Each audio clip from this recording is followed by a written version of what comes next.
सारे तो मछलियाँ चुरावा आया। भैया भैया भैया भैया पहली आया, भैया पहली बार आए, भैया राजा भैया पहली बार आए। फिर हुआ चलो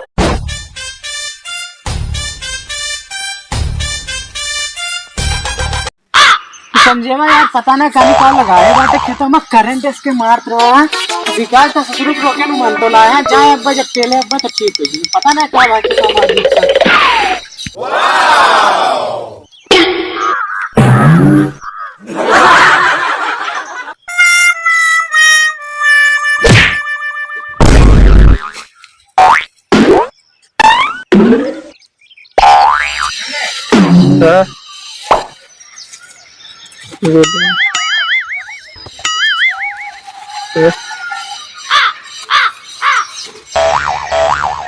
जैसे कहीं करंट लाग लागत बा हमार बहन है हटावा जाई डब्बा में ले आई।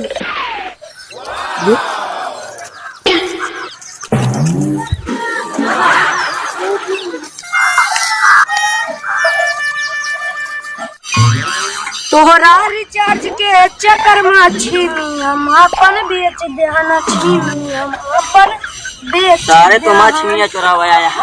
भैया भैया भैया भैया पहली आया, भैया पहली बार आए, भैया राजा भैया पहली बार आए। फिर हुआ चलो मारा